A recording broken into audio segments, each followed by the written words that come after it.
En esta enseñanza te voy a compartir unas observaciones generales y puntos destacados de Amós, el capítulo 2, versículos 6 al 16. Hola, ¿qué tal? Yo soy el Dr. Mario Escobedo. Bienvenidos a mi canal. Este canal es para personas que son líderes en su iglesia y que desean crecimiento. El propósito de este canal es capacitar a ustedes, los que capacitan, para avanzar la misión que Jesús inició. Aquí yo enseño sobre dos temas principalmente: cómo estudiar la Biblia de manera correcta y cómo compartir la Biblia de manera efectiva. Si eso te interesa, entonces suscríbete al canal y activa la campana de notificaciones para siempre estar al tanto de nuevas enseñanzas y también de cuando estoy en vivo. Si deseas apoyar a este canal, también hay opción para hacer eso. Haz clic en el botón que dice unirse y ahí verás los diferentes niveles de apoyo de los cuales puedes escoger en la moneda de tu país. Ahora sí, entremos a la enseñanza. En las enseñanzas de esta serie anteriores a esta enseñanza, vimos cómo el profeta Amós declaró juicio contra las naciones que estaban alrededor de Israel, el reino del norte. Incluso declaró juicio contra Judá, el reino del sur.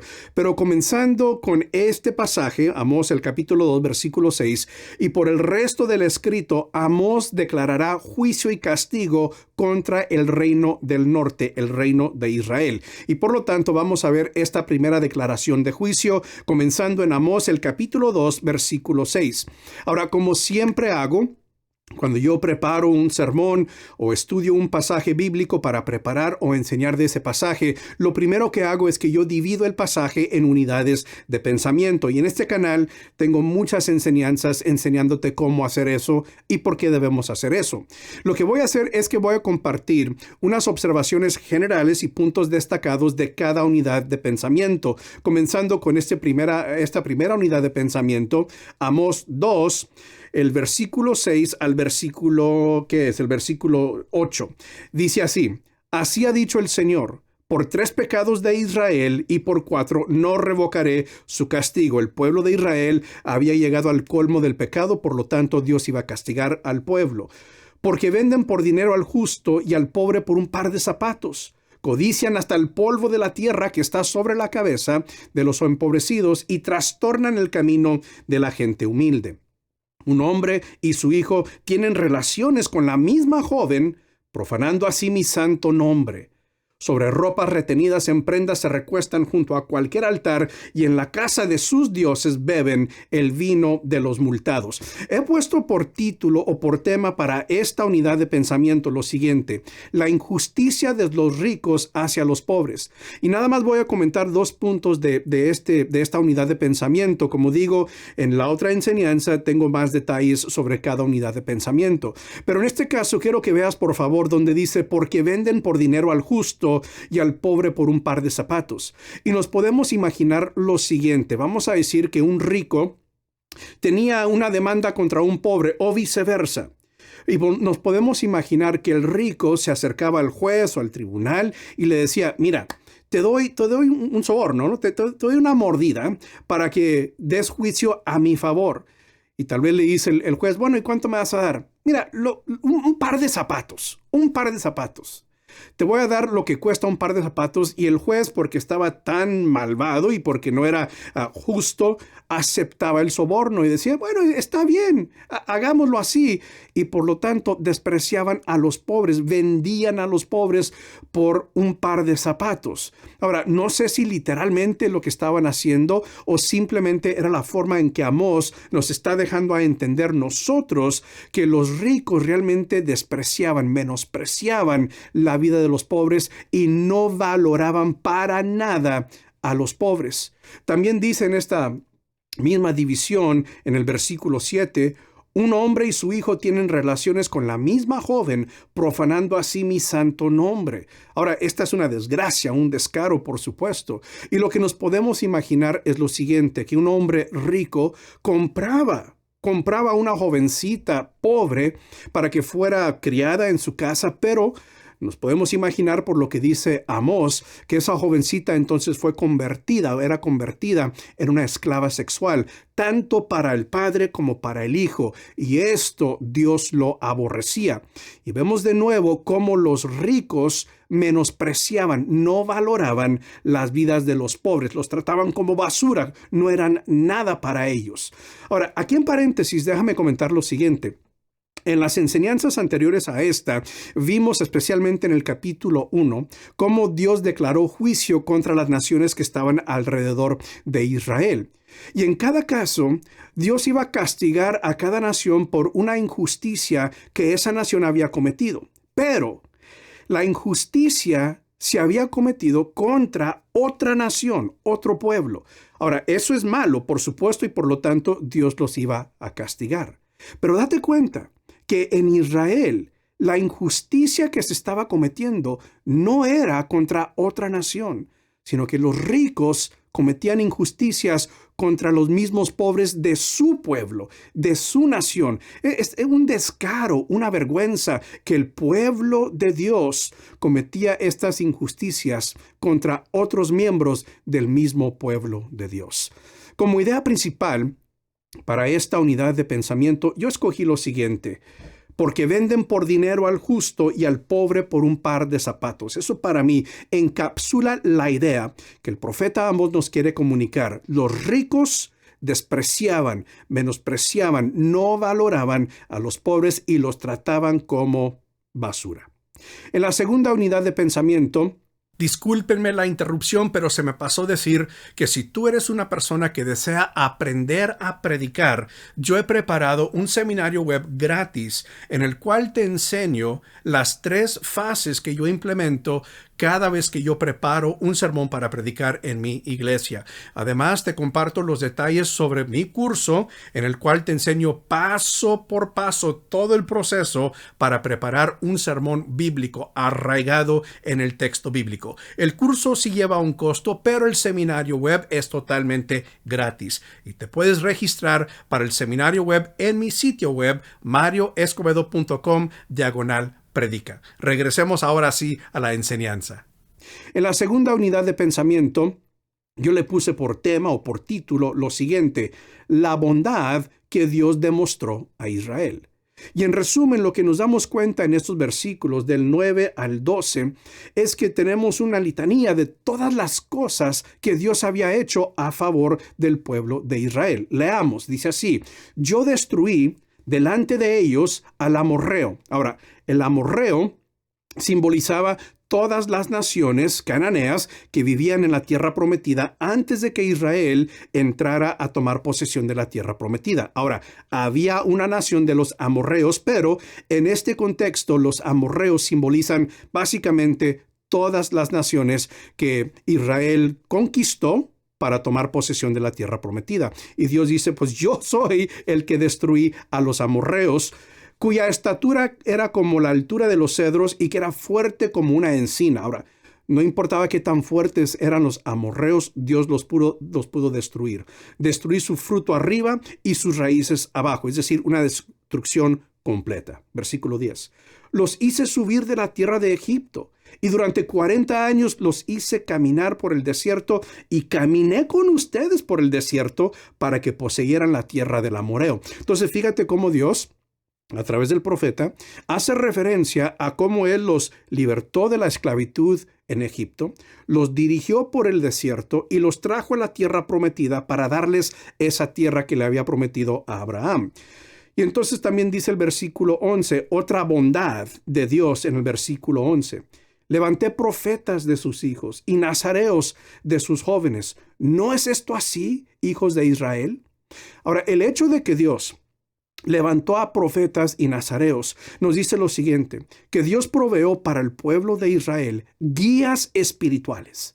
Dios demandaba y esperaba mucho del pueblo de Israel. Sin embargo, no los dejó solos. Les dio guías espirituales para dirigirlos en los caminos de Dios, para cumplir con los mandatos y los estatutos y las ordenanzas de Dios. Les dio nazareos, les dio profetas. Y nos damos cuenta que el pueblo de Israel rechazó los guías que Dios les había dado. Fíjate cómo dice el versículo 12. Pero ustedes Dieron de beber vino a los nazareos. Y los profetas mandaron diciendo, no profeticen. Estaban diciéndole a los guías espirituales que Dios les había dado, no necesitamos de su dirección. Déjennos en paz. Recuerda que un nazareo cumplía 3 votos. No tocaba nada muerto, no se cortaba el pelo y no bebía vino. Y aquí los hijos de Israel hacían que los nazareos bebieran vino, así rompían sus votos delante de Dios. Y al hacer eso, el pueblo básicamente estaba diciendo, no queremos, no necesitamos guías espirituales. Ustedes, profetas, no digan nada. Especialmente si era una palabra en contra de ellos, les decían, no profeticen, no queremos escuchar lo que Dios quiere decirnos. Entonces, en esta unidad de pensamiento, nos damos cuenta de toda la bondad de Dios. Y esta es nada más una muestra, un ejemplo, unos ejemplos de lo que Dios había hecho a favor del pueblo. Los dirigió por el desierto, los sacó de Egipto, les dio la tierra prometida, les dio guías espirituales, pero el pueblo, a través de sus acciones, sus injusticias contra los pobres, rechazaron las bondades de Dios. Por lo tanto, como idea principal de esta unidad de pensamiento, yo escogí lo siguiente. ¿No es esto así, hijos de Israel? Dice el Señor. Porque eso a mí me dice que no podían negar, el pueblo de Israel no podía negar todo lo que Dios había hecho a favor de ellos. La tercera unidad de pensamiento, ahí nos vamos a dar cuenta que Dios ahora declara cómo Él iba a castigar al pueblo, el juicio contra el pueblo, por haber rechazado a los guías espirituales que les había dado y por sus injusticias contra los pobres. Y yo le puse por tema o por título a esta unidad de pensamiento lo siguiente: la inescapable destrucción venidera. Vamos a leer.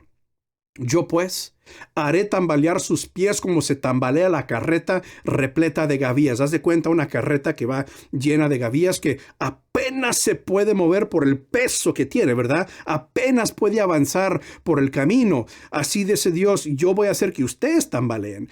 Pero el peso sobre el pueblo de Israel no iba a ser peso de las gavillas, sino que el peso del castigo y el juicio de Dios iba a ser tan fuerte sobre el pueblo, tan pesado sobre el pueblo, que el pueblo no iba a poder avanzar. Y en este contexto, lo que vamos a leer enseguida, nos damos cuenta que avanzar quiere decir huir de la destrucción venidera. Sigamos leyendo. El veloz no alcanzará refugio. Recuerda, está bajo el peso del juicio, el castigo de Dios. Al fuerte no le ayudará su fuerza, ni librará su vida el valiente. El que toma el arco no resistirá, ni escapará el rápido de pies, ni el que monta a caballo salvará su vida. El más valiente de los valientes huirá desnudo en aquel día, dice el Señor. Ahora, fíjate, viene un día de destrucción contra el pueblo de Israel, de castigo por sus injusticias contra los pobres y por haber rechazado las bondades de Dios. Y en ese día, según lo que nos describe Amós, ni los más valientes, ni los más fuertes, ni los más capacitados y entrenados iban a poder escapar esa destrucción venidera. Y si eso era lo que iba a suceder contra los valientes y los más fuertes, ¿qué esperanza tenían la gente regular? Si los más fuertes y valientes, los soldados, no iban a poder soportar ni resistir ni huir esta destrucción venidera, ¿qué esperanza tenían los ricos? Estamos hablando de una destrucción, un castigo inescapable que venía contra el pueblo de Israel por sus injusticias y por haber abandonado a Dios. Para esta unidad de pensamiento, yo escogí lo siguiente como su idea principal. Yo pues haré tambalear sus pies como se tambalea la carreta repleta de gavillas, dando a entender, expresando, no habrá escape para el pueblo de Israel cuando venga la destrucción, el juicio de Dios. Ahora, lo que ves aquí en la pantalla es el pasaje dividido en sus unidades de pensamiento y las 3 ideas principales para cada unidad de pensamiento. Y entonces lo que yo hago es que yo escojo lo que yo considero la idea principal para el pasaje completo, el pasaje entero. Y para mí es lo siguiente: por 3 pecados de Israel y por 4 no revocaré su castigo. Porque en el resto de este pasaje nos damos cuenta, Dios detalla cuáles son los pecados que el pueblo había cometido. Y cuando dice no revocaré su castigo, en la tercera unidad de pensamiento nos damos cuenta del castigo venidero del cual el pueblo de Israel no se iba a poder escapar.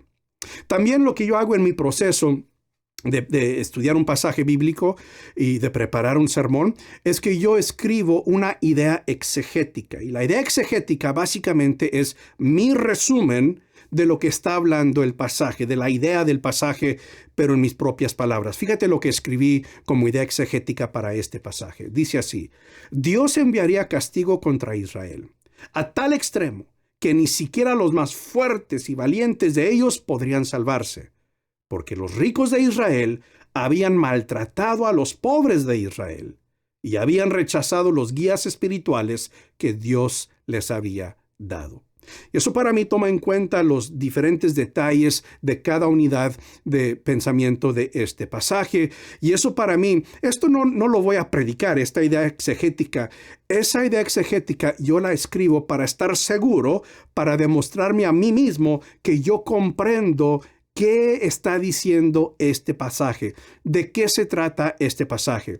Y si yo batallo para escribir una idea exegética, lo más probable es que yo no he entendido, no he captado bien la idea y el desarrollo del pasaje. Ahora, tengo una pregunta para ti. Me encantaría que respondieras en los comentarios a esta pregunta. ¿Qué tema para un sermón generarías de Amós 2, 6 al 16? Ya escuchaste un poco sobre los puntos destacados, unas observaciones generales. Al pensar sobre eso, ¿puedes pensar sobre un tema que puedes generar para predicar sobre él de este pasaje? Déjamelo saber en los comentarios. Muchas gracias por haberme acompañado. Espero que esto haya sido de bendición a tu vida, que te haya capacitado para que sigas avanzando la misión que Jesús inició. Hasta la próxima. Que Dios te bendiga.